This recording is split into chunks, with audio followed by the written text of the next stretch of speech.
ബംഗ്ലാദേശിലെ ഇടക്കാല സർക്കാരിന്റെ തലവനായി മുഹമ്മദ് യൂനുസ് തുടരും.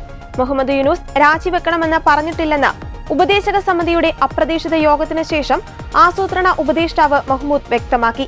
യൂനുസ് ഇടക്കാല സർക്കാരിന്റെ മുഖ്യ ഉപദേഷ്ടാവായി തുടരുമെന്നും ആസൂത്രണ ഉപദേഷ്ടാവ് കൂട്ടിച്ചേർത്തു. ഇടക്കാല സർക്കാരിന്റെ ഉപദേഷ്ടാക്കളിൽ ആരും എവിടേക്ക് പോകുന്നില്ലെന്നും അവരെ ഏൽപ്പിച്ചിരിക്കുന്ന ഉത്തരവാദിത്തം വളരെ പ്രധാനപ്പെട്ടതാണെന്നും കടമകൾ ഉപേക്ഷിച്ചു പോകാൻ കഴിയില്ലെന്നും ആസൂത്രണ ഉപദേഷ്ടാവ് വാർത്താ ഏജൻസിയായ AFP-യോട് പറഞ്ഞു.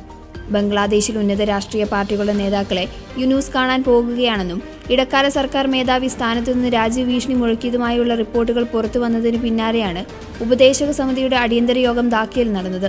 ബംഗ്ലാദേശ് നാഷണലിസ്റ്റ് പാർട്ടി, ജമാഅത്തെ ഇസ്ലാമി എന്നീ സംഘടനകളുടെ നേതാക്കളുമായി യൂനുസ് കൂടിക്കാഴ്ച നടത്തുമെന്ന് അദ്ദേഹത്തിന്റെ പ്രസ് സെക്രട്ടറി ഷഫീഖുൽ അലം ഇന്നലെ രാവിലെ AFP-യോട് പറഞ്ഞിരുന്നു.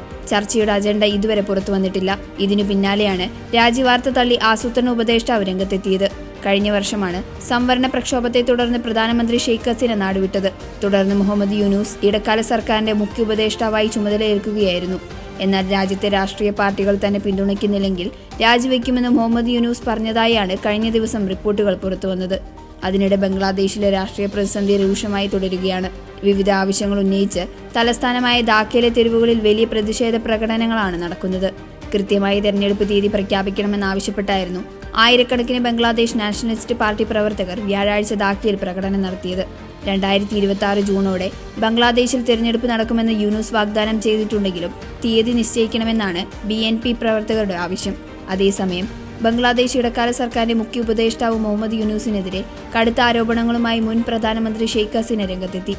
മുഹമ്മദ് യൂനുസ് രാജ്യത്തെ US-ന് വിൽക്കാൻ ശ്രമിക്കുകയാണെന്നും സർക്കാരിന്റെ നിയന്ത്രണം ഭീകരവാദികൾക്ക് നൽകിയിരിക്കുകയാണെന്നുമാണ് ഷെയ്ഖ് ഹസീന ആരോപിച്ചത്.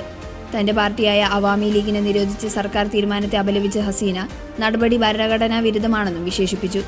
ഭീകരവാദ ഗ്രൂപ്പുകളുടെ സഹായത്തോടെയാണ് യൂനുസ് ബംഗ്ലാദേശ് സർക്കാരിന്റെ നിയന്ത്രണം പിടിച്ചെടുത്തതെന്നും ഷെയ്ഖ് ഹസീന ആരോപിച്ചു.